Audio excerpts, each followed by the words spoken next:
Welcome to Friendly Argument with J. Andrew Bernard and Jeremy Jones. Let's do this. New stuff, All the tangents. some politics, booze, Some more politics. stuff about Kansas, and lots of cheersings. Friendly Argument is a podcast showcasing conversations that seek common ground across the aisle of American politics, as well as a few laughs. We hope you guys enjoy, and thanks for watching. Well, welcome to Friendly Argument with J. Andrew Oh, Bernard hello. and Jeremy Jones. Hello. So in case you're not familiar with us, we are the podcast / video where we believe that you can have a political conversation and you can be friends before, during, and after. That's us. Yep. So nothing interesting's happened in the last Nothing last at all. week. No. Election. I mean, I guess that happened. Yeah. Yeah, then they counted, They counted some stuff. or tried to. They tried to count some stuff, and there was some weirdness. No shortage of weirdness. I mean, let's be honest. A 2020 election involving Donald J. Trump, like, I can't imagine. that When you there's put it not- that way, I feel like it was kind of Like, this is it was like we underwhelming. should've- It we was sh- anticlimactic. yeah. When you think of it in those terms, what a 2020 election. I feel like there involving should have been more like Trump. fireworks, maybe. Well, no, because that would have just been places burning down. So Right. no, Yeah. No, I don't want it, but like, Yeah. the moon came crashing into the Mhm. earth, yeah. that just seemed right. So I feel like we should talk about this. Let's do it. Let's see if we can figure out a way to do it in our format. You wanna like see? Yeah, like, we can rock. like go what you thought of it, and then I'll say like I'll tell you what I think you said about it, and then vice versa. Yeah, sounds That'll good. work. Okay. So last time we were together and was Last time on election. Friendly Argument. Last time on Friendly Argument, we were watching the election come in, and the election results come in day of the election, and not much to Nope. speak of. It was pretty anticlimactic because there was so much more to go after that. So I almost think we can kind of blow by the election. I feel like we kind of check that box, unless you had something on. I think that maybe the only thing I would say is like the election from election day through till like 3 o'clock I think was like mostly uninteresting. Yep. Because it was just stuff being counted and being counted slowly. Yep. But then when the shenanigans kind of started was between like 4 and 5 o'clock that morning, when all of a sudden like the places where it's like, oh, Trump's winning, like these states, Right. all of a sudden it's like Biden's now winning because all these votes came in, and it was like 100% Biden votes, and it's like, okay, that's a little weird. Right. Could you see a way where that would be the case? Like if, say, the person that the votes weren't coming in for was like actively campaigning against voting that particular way? Because my understanding is in most states you have to count the votes of the in-person votes, and then you can't. Then It would be less suspicious to me. It wouldn't if it came in and it was like, all right, 85, maybe even 90% Biden, and then 10% Trump. Like that's a little like, okay, maybe that's the case. Or if they release like, here's all the Biden votes, a couple hours later, here's all the Trump votes, right? And Right. It's the same block. But when you have just a pure 100% all Biden, I haven't like seen a that- pure 100%. I haven't. I mean, full if you look disclosure, I at haven't seen. on the Wisconsin one, like there's just a straight line up of Biden votes. Because Like on the graph of like here's how it's going, here's how it's going. It's just like straight up on Biden. And then, like the real weird thing is like it didn't happen like in a bunch of different states. It just happened in like the 4 or 5 where it was like close. So you are saying you think that I'm saying that it looks weird. it looks weird. It looks weird. Is there any? What are some explanations for why that would look the way that it does? I assume that we should probably go with the non-nefarious conspiracy theory, like some questionably conspiracy theory Sure. ones. I mean, we're here. yeah, We're doing I mean, the thing. it is. Yeah, I mean, you could have like, those are all legitimately just mail-in Biden ballots. I get, I mean, there's a world where exists where it's like, okay, that's just what happens. Yeah. I think, and I'm not saying that like the majority of those were even necessarily like I have no way of saying one way or the other that the majority of those were valid or invalid. Right. It's more of it's weird. It's more of it just looks really weird. It Yeah. smells fishy. Sure. Oh, sorry. And And I- additionally, into that thing, it's like, why did all of a sudden a bunch of states just stop counting in the middle of the night? Yeah. Like that's the other thing where it's like it's not really. It's I remember not, you were and- mad about Georgia. Yeah. Like we did a thing. Yeah, When, and when it's- Georgia stopped counting. Yeah, but and it's like, and then all of a sudden, when everyone's gone home, that's when the jump happens. So it's, again, it's like maybe this is legitimate, but it just smells so fishy. Right. It just stinks. Yeah. It's to me. There's a lot of power of suggestion because I've seen those charts and one of the like so some do scantron and some do punch, Yeah. and the scantron states are always like it looks like 8-bit. You know what I mean? It's very sharp angles because they just plunked it in there, and it's almost like it's like a batch. Yeah. So the batch moves it. Yeah. So you will get those things now. Which is fine again, but if you're doing like this, right? Yeah, But yeah. it's weird when it's like and then straight up in one. Yeah. Like, that's not how that generally works. Right. You could have a very steep curve, but a straight perpendicular. For sure, and I like to say there is no 0 and 100. Like there's Yeah. always a little. So that just 100 in any sort of situation is a little weird. I definitely could see contributing factors to that. The locations where most of the mail-in balloting was coming from definitely seemed to be urban. We talked about that election night. Yeah. We saw that on multiple things. So I definitely heard more. This is going to be fishy, and then now there's people saying this is fishy. Yeah. More than I've seen other things similar before that didn't get the same. So I feel like there might be a little power of suggestion in that, but yeah, the overall, I think that it's funny because I thought you were going to go with Arizona, like the early calling, how early that was called. Yeah, but I guess then we'll probably get into this later. Like at the end of the day, I don't think I really care what when the media calls things. Like it may influence the election. Yes. But at the end of the day, what really matters is the states signing off that this is the true and complete ballots. Yeah. Which won't happen for, like, even in a normal landslide election, it would be Weeks. 2 or 3 weeks, but we Yeah. wouldn't care because we know what's happening. Yeah. So it's, like... I wish we didn't media call. Yeah. If there was a law that said you can't do that, Yeah. like you took the CPA exams, I took the CPA exams, you take that test, 6 weeks. Yeah. That you're waiting for 6 weeks for Even though those results. even though 80% of it for almost every single test is a scantron answer. Oh, Like, of course. they know what you got. It's just the teeny. Well, on that one, maybe it's not a pure example because there's a teeny bit where it's just you have to write something, and it's, Sure. yeah. But yeah, no, it's. I think the electorate likes having that. Like, I feel more comfortable. It's like, okay, we know, and then the candidates usually. Oh, it's way more comfortable. Yeah, because usually candidates are like, okay, well, I'm going to call my opponent and say, job well done. Yeah. I'm not going to fight you on this. You've clearly won the election. It hasn't happened the last 2 elections we've had, but Yeah. yeah. I'm saying I would be comfortable with the media gets to report it when the states report it. Yeah. We just I feel like We'll find out. I feel like we have the ability. We should have the ability in this day and age for the states to be like to get everything counted within that time, and they can sign off that day. Like even just a tentative sign off. Yeah, okay.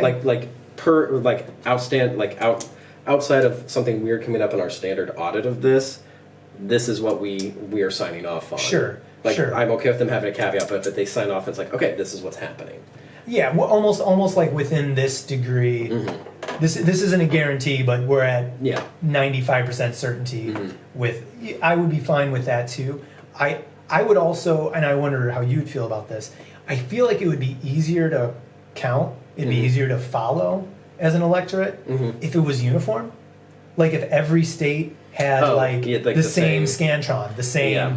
you know what I'm saying? Like, Mhm. I mean, how are we not doing this on our phone yet? I mean, they could scan your retina, and there's only one of you with the retina. I guess I would like maybe like a couple different companies to do that, just because if you have one machine, you figure out how to falsify information on that's just one machine. But yeah, I don't see why we can't just in the overall meta be like, it's a scantron, it goes in, you can go and verify. Yeah. Like, yep, that's where my vote went. Yeah. So, but we're agreeing too much, which is not what our No. wants. You guys want to see the thing. We just want to. Yeah. We want to see us cut each other. Trump, MAGA. So I think there's going to be plenty of that towards the end. Yeah. So the announcements we would like to change. Yeah. The media involvement in the announcements personally. Yeah. Because I felt like most of them did a pretty good job of not calling things for a really long time. Which I until they called the election like a few days ago. Yeah, it was like, and now it's like everyone's saying, "Oh, Biden's it," but it's like there's a lot of lawsuits to go through before. Right. Like even if like I personally don't think it's going to really move the needle all that much. That being said, Trump has a way of just pulling things completely out of his butt and coming out gold. So I'm not going to say it's not a possibility. I think the overwhelming, like the uphill battle that it would be to overturn everything he needs to actually flip it. Yeah.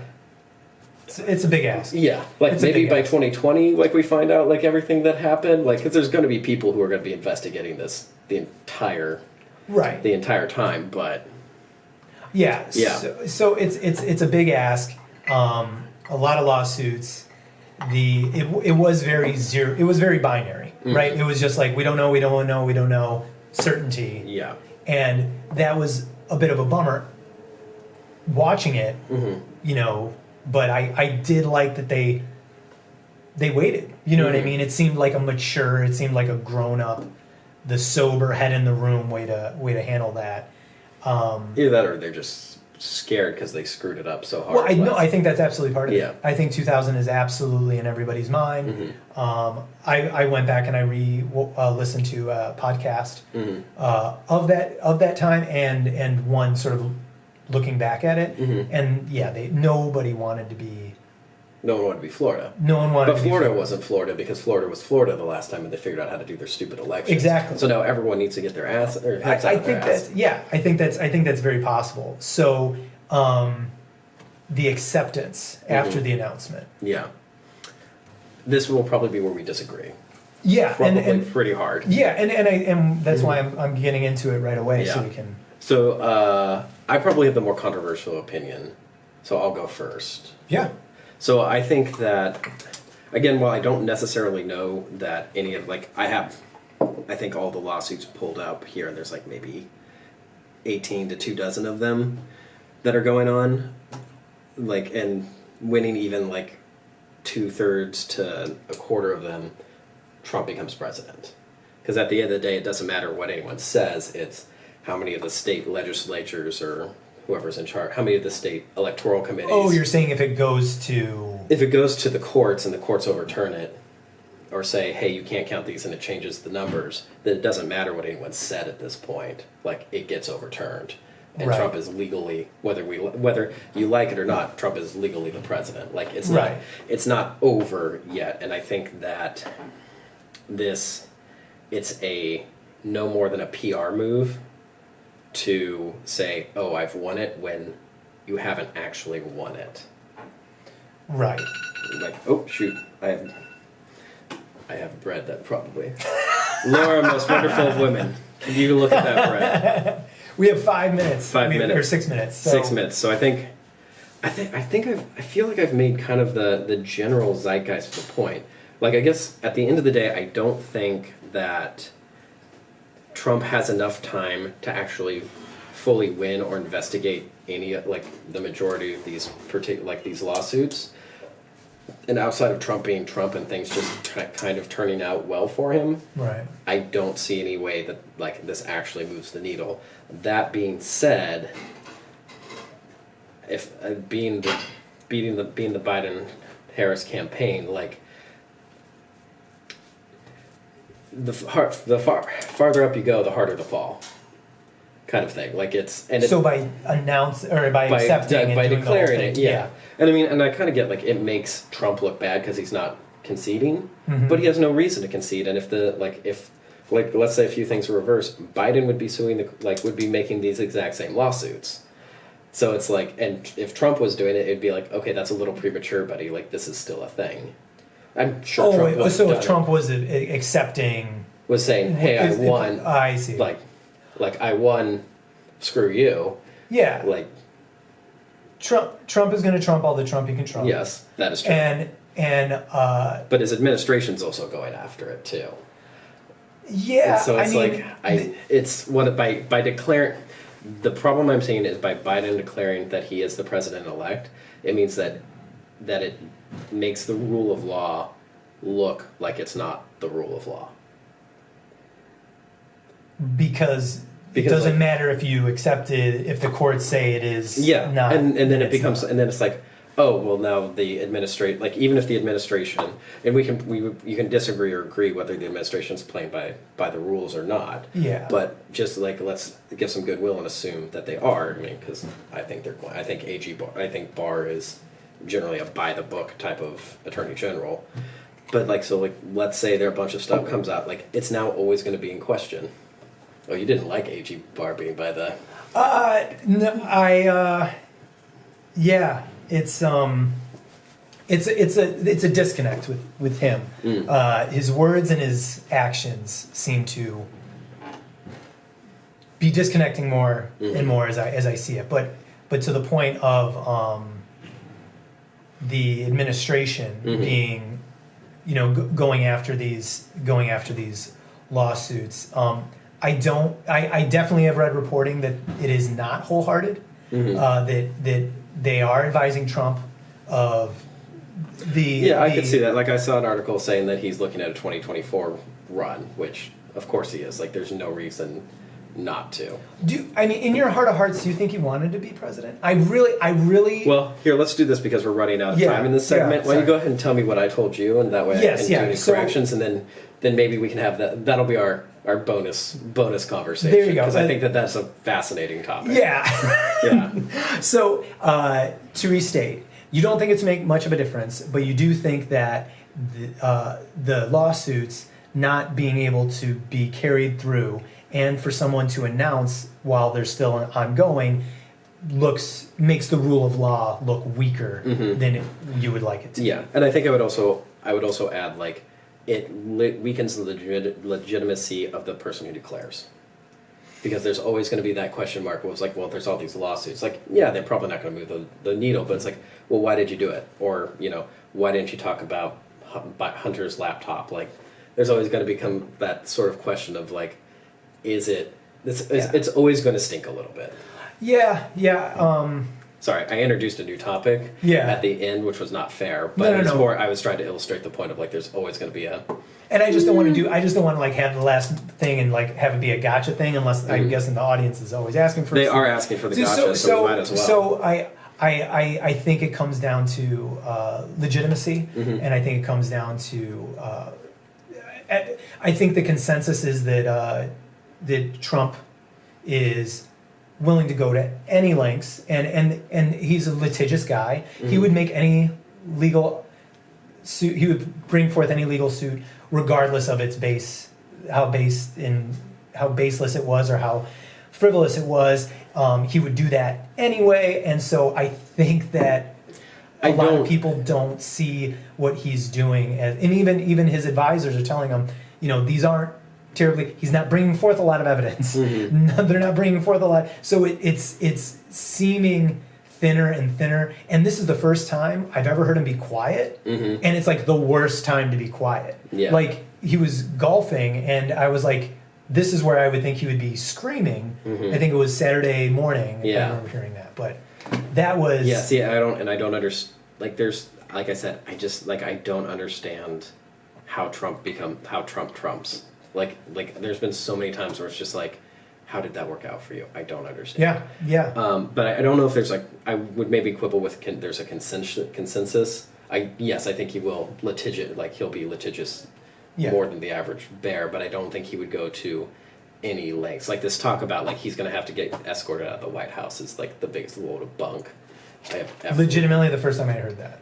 Really? Yeah, it's been a thing for 3 years. Also, while I'm at it, come on, guys. While I'm at it, you have 70 seconds. I have 70 seconds. And I'll end on this because I think that the Democratic Party, like bitching about questions of illegitimacy, they have absolutely no legs to stand on. They spent the last 4 years saying that Trump is an illegitimate president. So like you can't. Unfortunately, some parts have done. Yeah, like a lot of loud parts have said that. Enough to seem like it's the majority. What is it about the loud and the ignorant? Why is there so much overlap? I don't think it's loud and the ignorant so much as the loud and the ideological. I'll give you that. Yeah, so it's like you can't whine about people. You can't be like, why are you whining about illegitimacy? It's like, well, my parents said that I shouldn't use the F word as much on this podcast because it makes me seem ignorant. And as much as I hate to admit it, I kind of think they're right. So I will just say screw off. And we'll take a little break real quick. I got to check on my bread. With the rest of Friendly Argument after we check on the bread.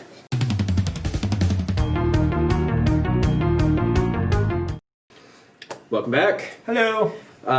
So let's do your skinny of the situation. Then I guess we'll talk about the big disagreements, talk about the areas where we agree, and I guess have our synthesis. Yeah. Maybe we'll yell at each other just for fun. To get it out there. We'll start yelling at each other more. Yeah. We promise you our studio, our internet audience. Yeah, our audience. Our audience. I'm sorry, Sven. I'm so sorry. He's not. So my take was that the election night was slow, the count was slow. I liked it seemed intentional, and I don't like the media calling it, and I wish that Biden, I at the end of the day, and I say this with hesitancy, I've been hurt. I've been hurt, you know. And I've told people I'm not going to believe it until like 10 days after inauguration. Like, you know what I mean? Like then July 31st or what? Yeah, February 1st, January 3rd. Groundhog Day. Groundhog Day. Just, you know, if he doesn't see a shadow, we're good. You know, like that's where I'm at. So very, very, very slow, very skeptical. But I don't think it will make a huge difference. I don't think it'll make You're in danger of agreeing with me. I don't think it'll make a huge difference, except to the people who I really want to reach out to most, which are the Trump supporters. And I read a quote today. They'll never convince me he didn't win. And that putting your flag in that hill. Either way is a bad idea. It's and particularly like with some conspiracy theories that are out there. It's with some folks and probably on both sides. Honestly, it borders on paranoia. And once paranoia has set root, it is very hard to get out. To pull it out, yeah. And that is my biggest fear for my country, my fellow countrymen, and it's a big reason why I apparently come off like such a nice guy, and I'm not as mean to him as you guys want me to be, because I do want to reach out. I want to reach out to those. So maybe this will be a more interesting or at least contentious topic. So Biden in his acceptance speech really talked a platform of unity, right, of coming together, which I feel like Barack Obama did. I feel like Trump may have. Yeah, he mentioned unity. I think he mentioned unity in passing. Yeah, it was a little bit when he reads the teleprompter. Yeah, it's in the pocket. Teleprompter Trump's great Trump. Stand up Trump's okay until he gets on a subject that's like, oh nope, that's you're back. Anyway, so he said in the unity, but I think it's really hard. It's hard to believe, at least coming from the conservative side, that's what it feels like. Unity translates to now stop, now shut up and let us do what we want. I totally hear that, Mhm. and this is probably the biggest takeaway from doing the podcast for me is there's very equal and opposite views on both sides, and I tell my liberal friends, friggin' pull off the extremes, defund the police too far, like there's more overlap here, let's find it. So, yeah, the liberals just don't believe anything Trump or Mitch or Cocaine Mitch or anything. Cocaine Mitch, yeah. Yeah, anybody says over there, and it's an equal and opposite belief on the other side. And so I think, sorry, I'm going to Yeah. interrupt you. I think it's not so much that we disbelieve what they say, so much as we believe what they say. Unity, he wants... Oh, sorry, no, not the unity part of it. No, but what they've said before, like Chuck Schumer saying, we're going to change America, like... Change the world. But he said change the world, and then he said change America, like right after it. And there's already talk of like, hey, if we get the Senate, we're gonna pack the court and we're gonna add states, like so we will always have control. And so it's like we believe that is what you will do. Yeah, and we don't like. I haven't heard the adding states, but I've definitely heard the court packing. My thing is, most of the things that the Democratic Party is putting forth have popular support. People like Obamacare, but people like it until they realize like what it means. Well, I think, and again, this is one of those equal and opposite things. I think people like Trump because he tells them, the people that like Trump supporters like what Trump says because it's this echo chamber of he's reinforcing what I already believe. It's this confirmation bias, which is neuroscience has shown like it feels good. Yeah, a chemical is released that makes you feel good when someone reinforces your belief. And if you feel attacked, like and you physically attacked, which is our first tangent of the night. Oh my gosh, we've done so well. Come on. Well done us. Well, technically second because I interrupted. I changed the subject, but. I was cutting through and we were agreeing. Yeah. So we had to do something. Now I've lost the tangent. What were we talking about before? The neuroscience. I was reading it again somewhere, and I was like, I realized like I think that's where the connection of like there's this thought in particularly like I'll call it like woke thought, right? Okay. Where speech is violence. And I was like, how in the world do you get speech is violence? And I think that where this idea germinates from is that you have a literal feeling of being attacked when someone disagrees with basically an identity level belief. Right. And so it's like, okay, I guess I can see where that argument being made, you can say speech is violence, but at the same time, I'm like, you can also be a stupid adult. Well, no, that's my thing. Graduate. Yeah. Graduate and realize, like, you can take some disagreement. You can take some hits. You can take some outright meanness. You know what I mean? People really coming at you like that. There's some proof that there's positives to struggle. There's positives. Well, and it's like if your belief can't take being a little attacked. Test, yeah. Well, not even a little, like a major test. Like the reason I would say my faith as a Christian is so strong is because I've been exposed to ideas where it's like, okay, well maybe this isn't true, and I've had to work through. Do I believe this? Is this a thing? Does the evidence that I see support what I believe? I mean, there's still going to be like trust in an unseen person. Yeah. But at the same time, it's like I still think the body of evidence is such that I think this is true, and I wouldn't necessarily be able to say that with as much confidence without like running and hiding if it wasn't for the fact that like, oh, I've watched the things, I've stepped back and like thought, like I've opened it up and been like, well, maybe it's not.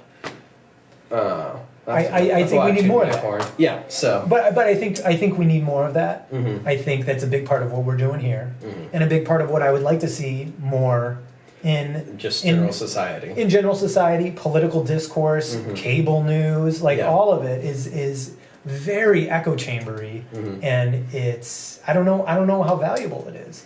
I think it's starting to turn into troll rooms. Well, it's and just intellectual sugar. It's like It Cotton feels candy, great. yeah. It feels great. And you burn through it real quick, and you want more. Yeah, and that reinforces the consumerism, which we 1,000,000% don't need. No. So Anyway, going back to our disagreements. Yeah. Lawsuits. I think that the majority of the lawsuits are pretty baseless because I think if they had something strong, they would have been beating us over the head with it. Yeah. If there was evidence, I mean, love him or hate him, Trump is not known for his subtlety. Yeah. So yeah. we would be browbeaten with it by this point. Yeah. Bludgeoned about the head and shoulders, and they're just well. You talk. I think you mentioned once not having any there. Like, sure, they can not like how close they are to the counters. I mean, we were watching the was it Philadelphia? People, the vote counters in Philadelphia doing their thing. I mean, I volunteered at polling places before. It's usually boring as you can be. I know you were. I attempted volunteering. to. Yeah. Yeah. You tried. Yeah. They didn't want us. Yeah. Well, this is a very popular election. I'm sure there was a large waiting list. So I don't think that much will come of the lawsuits, other than further tearing at the fabric of America and further degrading the legitimacy of our institutions, which we need. We need, and we're fighting amongst ourselves. We're on the same team. It's the same sideline. And we're yelling at each other, and China, Russia, the EU are over there, friggin' loving it. Oh yeah, loving it. Oh, and that is not good for us. To your point, the EU or not EU, the UN Human Rights Commission started badgering the U.S. today about all of our basically all the woke liberal talking points, which is very, very frustrating when it's like China, who's been imprisoning and re-educating Muslims, Cuba, a dictatorship that literally jails people for wrongthink. Who was the other one that was like, you have no base? Oh, North Korea told us that we needed to end racism, which is... See, and I'm sorry, Mom and Dad, but fuck off. Yeah, that's fully worth the F-bomb. Yeah, it was like the most frustrating thing to read. Yeah, we should be well above that reproach. We are the leader in the world, and being the leader in the world, yeah, you know what? You're going to be hemmed in a lot. You're gonna have to be the adult in the room a lot. And I get it from an electorate standpoint. Our electoral process is super frustrating. You have to compromise basically right off the bat. So I would change that. I would change how I would take the electoral process out of the party's hands. The party primary is a bad thing. I think that we should have a round system, which I mentioned all this stuff before. But anyway, which I agree and disagree with you on. Yeah, sure. But just just off screen, there's no, we don't agree. But looking at the different lawsuits in the different states, I don't know how it's going to turn out, man. I don't know how it's going to turn out, but I think real leadership is usually the hardest thing to do. Yeah. So what's the hardest thing to do? Right now, it would be to be slow and methodical and an adult, and maybe not announce, maybe not accept yet, and maybe concede. Those are the two hardest things for those dudes to do. Yep. And I haven't seen it. I appreciated some patience on the Biden acceptance, but still, I mean, it could have. It was super fun. We went out for drinks, though. We did enjoy it. Yeah. I mean, it wasn't crazy, but yeah. I mean, yeah. But downtown people in Los Angeles I'm sure loved it. Saturday night, freaked out. Everybody was having a. I was in Colorado, so You were. Colorado was red, blue. Blue. Yeah, that's what I thought. Yeah, I think it's a purple state, but I think there's like a lot of, like, just from my friends who live there still, or who are from there, they're all I think there's a big backlash against the evangelical movement there, because that's kind of the heart of the evangelical movement. Colorado is the heart of the evangelical movement. Not Salem Springs, it's Colorado Springs. Is like Really? yeah, it's like where most of like the big evangelical things are. But anyway, I've got 7 minutes. 7 minutes. Let me see if I can summarize where you're coming from on this. Try it. Basically, you appreciated the method, like everything came in the way like you would say fairly legitimately, or at least legitimate enough to make no difference. Yeah. You appreciated the methodical, like the let's wait and see, for the most part. But these lawsuits are a net negative over a net positive, though maybe somewhat necessary. Very well put. Okay. Very well put. Yeah.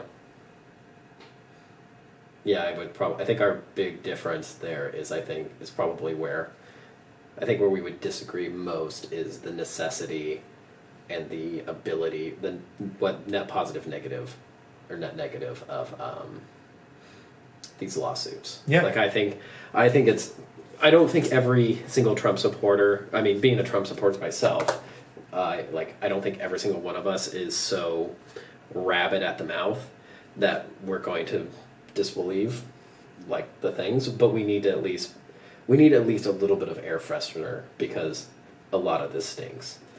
And I think that like if there is proof, I guess I'm kind of still at the let's wait and see side of it, like point of it, because like it takes time to put a case together, and it takes time to gather evidence, and it's like it's been a week. Yeah. So it's like one of those, we got to get this done quick, but at the same time, it's like we spent 3 years on this whole Russiagate thing, and there was no there. And it took us 3 years to get to there was no there. I have the Mueller report over there. We can read through it.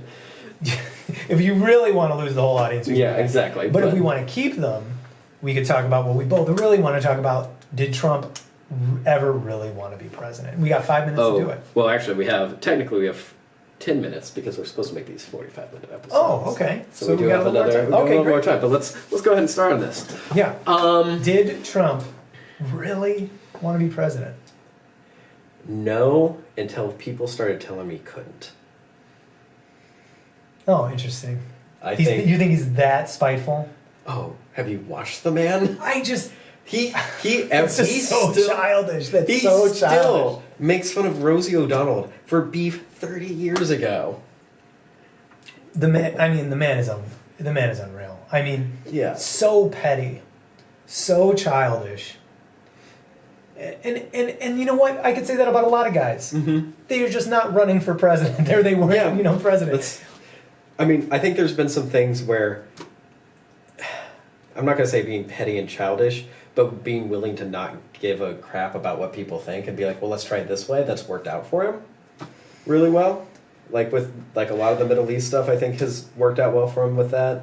I think kind of just being like, no, China. The tariffs probably didn't work out all that well, but yeah, I don't know. Short answer is no until I honestly think he would have governed more liberal if Pelosi and Schumer hadn't like screwed him over within the first 100 days. Like once they started being mean to him, he was like, no, I'm gonna do what all these people who like me wanted me to do. I've heard that sort of argument, and I've made it on this podcast, right? But other than you as well, and I think no too. I think he lost his NBC contract, and I think he wanted a Fox. He wanted to be on Fox News and the Fox News channel, and he wanted a show on there, and that was it.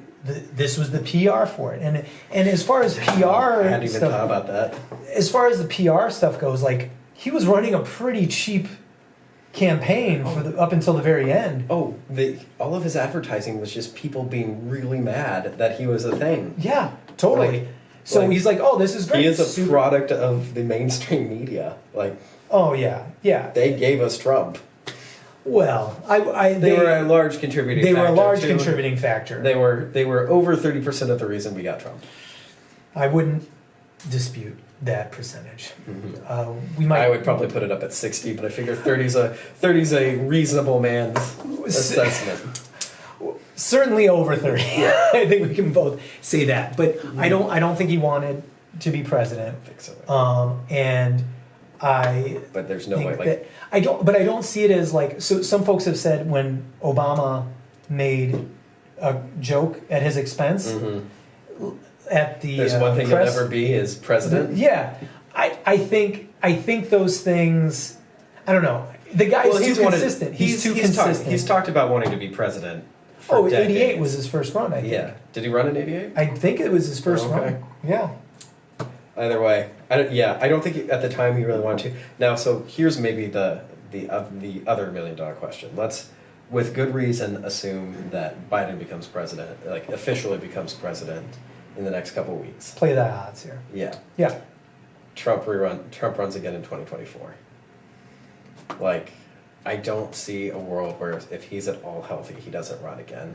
Because he'll be able to just have like 4 years of like, hey, remember when I was in office and all these great things happened? Yeah, I mean, I know a lot of people that don't see the last 4 years as full of great things. But I think he's going to have a TV contract by then, and I think he's not going to want it. Maybe. I think that is what I think the end goal was originally. I think this was the only reason I would disagree the only reason I would disagree with you is the man is spiteful. Like if he thinks that he like, hey, maybe he gets really comfortable and is like, I don't need to do it. But that's not the Donald J. Trump that I know.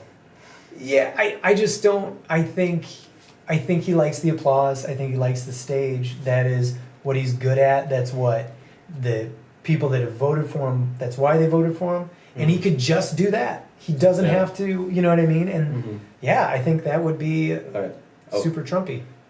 We got 30 seconds. I'll go ahead and pause it here because I have one other question I want. All right. Want your opinion on. I don't think we're not yelling at each other like our audience would like us to do. But we'll get there. I'm sure.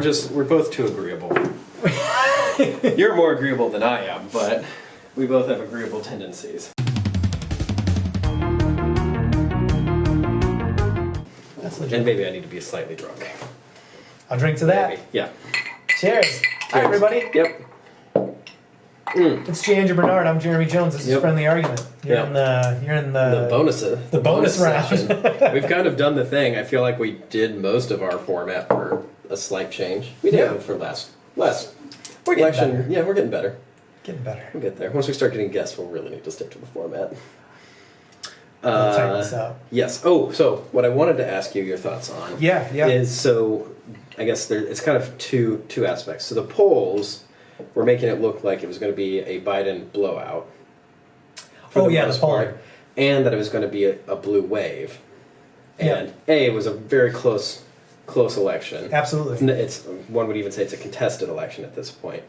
And not only that, but there is I'll say a 60% chance that the Republicans maintain their majority in the Senate. It's all up to Georgia. It's up to Georgia, which Georgia's a pretty red state. Trump's not on the ballot.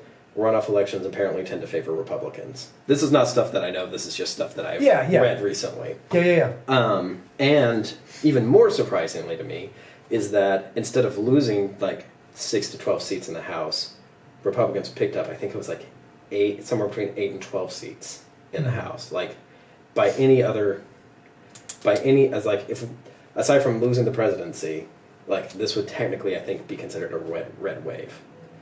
So, I don't know if it'd be called a red wave, but I mean, it's like I don't like that stuff anyway. That's fair. It was definitely a very good election season for Republicans. Oh, and especially because the Democrats did not pick up any state legislatures. Oh, I think the Republicans may have even gained in the state legislatures, which is critical because that means that the Republican Party is mostly controlling the redistricting. That will show how unbelievably that makes Trump less popular, because if all of those reds were going that way, there's definitely some people voting red except for the president. Yes. So But it's more of just an incumbent president. Yeah. And like a lot of people are like, there was one. But I'm not making don't want to make this about Trump. So like I want to take Trump out of the equation, and just like, what are your thoughts on the fact that that is a thing that happened? Yeah, I think districts really favor the Republicans drew them last time, and I think that that's a big thing. I mean, that it's about votes and dollars, and the districts are how. Do you think it's done. So? I guess I don't completely disagree with that, but I think there's more. Who has the scarier ideology? Or who has the scarier? Whose ideas are more palatable? Maybe is the way to think about it. Because at least in conservative land, it's like the reason that everyone thinks they won, and even like apparently on there was a DNC call or a House congressional call that was leaked that most of the Democratic congressional members were yelling at basically the very progressive wing, like the squad, and they're like, we're losing because of the shit you guys, because of the crap that you guys are saying. Yeah, no, I think that's absolutely true. That's why. Yeah, I think that's absolutely true. I think that a lot of the progressive stuff that the squad and those folks put forward isn't. For me, like on my value system, it's lower on the value system than they put it forward, and it would be better overall if they could. It's the ideology being the loudest, the ideologues being the loudest, and I think on both ends of the spectrum, what they say is very scary. And I don't find, as I find them both scary, I find the conservative, the liberal side of it a little less dangerous. The rhetoric being less dangerous, but the state, I don't know. I don't put a ton. I think federalism is an overblown idea. I think we've slowly made it less and less important over time, and I think that is, which I think is a terrible mistake. Which could be a terrible mistake. I don't think it is. It's definitely not. This is the problem. Like, you're too agreeable, man. No, yeah. I want to give you both barrels. Yeah. No, I don't. I mean, we don't. I don't think we should think of ourselves as Californians as much as we think of ourselves as Americans.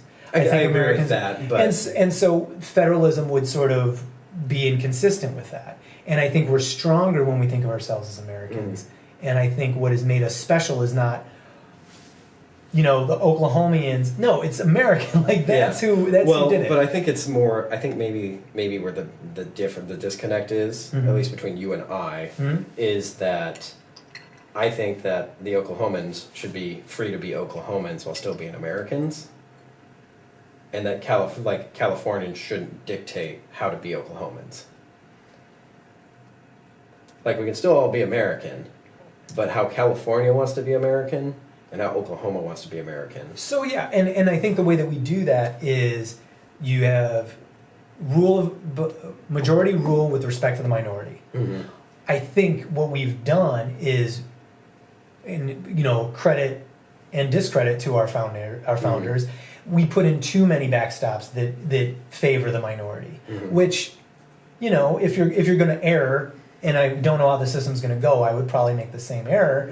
But we could probably cut half of those. We could probably keep half of the respect of the minority pieces that we have, the Senate and the Electoral College and all that sort of stuff. You could cut back on some of that and still have a really respected minority, because there's just more Californians than there are Oklahomans. So, Californians are living in California; they're not living in Oklahoma. But we're all in America. We are all in America. I'm just saying, but there's the way Oklahomans want to live is going to be different than what Californians want to live. Absolutely fair. And so it's I mean, but but Oklahomans are still the minority, and the Californians should respect that. But there's going to be some things like sorry, Oklahomans, you're going to have affordable health care, and you're going to be able to go to the doctor whenever you want, and I know it's going to be rough. I know it's going to be super hard. Oklahomans don't want that because they don't want to pay for the tax. They don't want to spend that much of their taxes on it, and they don't want a shitty system. The happier countries, higher taxes are usually happier countries on average. Yeah, but they make more money when they're here. But you don't need as much money if you don't have to worry about those baseline things. Like the stratification in our country is unsustainable and unhealthy, and it's unhealthy for the individuals and for the state and for the nation. And that is, and you think capitalism has some government, plutocratic tendencies, and corporatism does, yes. We're American version of capitalism. Which has become very plutocratic. Which has become corporatism. Yes. The difference without a distinction is there is a distinction, but it's very slight, and we're talking about America and capitalism in America. So if that's corporatism version of capitalism, then that's American capitalism. But like I'm not saying that the entirety of what goes on in America is corporatism. There is just a large swath that tends towards corporatism. But like the small business, like most of the small business, people with a lot of money, and that's generally what most, at least conservatives, want to fight against. Like we don't people want with a lot of money. At least a lot of money who are then acting with the government. We don't care if you have a lot of money. It's when you have a lot of money and you're buying like favor with the government. So like the Koch brothers. You'd be against. I'm against a lot of what the Koch brothers do. Oh, interesting. I like what the Koch brother like. One of my first job offers was with Koch. Oh, I'm not super surprised. If I would have stayed in Kansas, I'm sure I would have worked for. I wasn't from Kansas. Yeah, I'm sure I would have worked for the Koch brothers at some Koch Industries at some point. But so I would say, well, we'll be generous. It's not where I would put it, but to be generous to people who disagree with me, like 60 to 70% of what they do is, I think it's like really good, just solid. We believe in capitalism. We believe that individuals, like if you are helping make somebody else money, you get more money. The more money you can make someone else, the more money you get. Yeah. But then there's also like and now we're gonna fight because a pipeline blew up and it's like some of that stuff I don't like. That I'm no company is pure. Yeah. I like that Twitter, Instagram, Facebook, Google are all things. They're good products. They deserve to have a lot of money. I don't like that they have cornered the market and now they have a lot of control over the speech. Market. Yeah, over speech. Like that's not healthy. In corporate hands, we got to rethink all the monopoly laws. Mm-hmm. And it's and what's fair because you still want to continue. You still want people to. This is probably a whole other podcast, but you still want people to innovate, and if the impetus for innovate, if you're not going to get rewarded for your innovation, why bother? But at the same time, once you've gotten control of the whole thing, and you're not letting anybody else come and make a better widget, or at least compete with your widget, then we've now entered into corporatism, and that's not how that works. But capitalism is old the big American style capitalism. Well, it's definitely Coca-Cola. Yeah, well, and the railroad barons, Henry Ford, Carnegie. There we go. That was the one I was trying to figure out. And it wasn't healthy. Yeah. The point, one of the major aspects of capitalism, if you use the forest analogy, is the big trees have got to fall over when they're rotten, so that the younger trees can come up, and then we get better trees. And I think the liberal side thinks that the Republican Party is doing a lot to prop up those old trees that need to fall. Yeah. And I think establishment politicians are doing that. I think that's I think the Republicans get the perception of it, but I think it's a both party thing. Who do you Biden was a credit card man forever and ever and ever, so Obama went straight at the healthcare system, and he was an outsider. Trump went at a lot of different. If Obama sniped, Trump just kicked the door down and shotgunned. Yeah, Well, he For droned. Twitter, yeah. He droned. No, Obama droned. No, that's what I meant. Obama droned, Trump shotgun. Yeah. He at least looked him in the eye, said he. Oh yeah, no. I think is that a good landing point? Oh yeah. I think that's a good. I just land the drone right there. Yeah, I Just think we're hang not it going to get better than that. Well, Jeremy Jones, I think we are still friends. Absolutely. And we'll work on being more bitter rivals during this thing. Thanks for the notes, Screw everybody. you. Thanks, guys. Thanks for joining. Guys. See ya.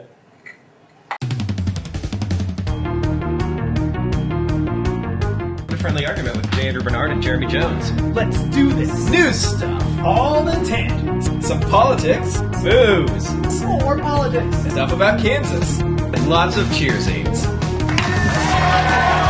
Friendly Argument is a podcast showcasing conversations that seek common ground across the aisle of American politics, as well as a few laughs. We hope you guys enjoy, and thanks for watching.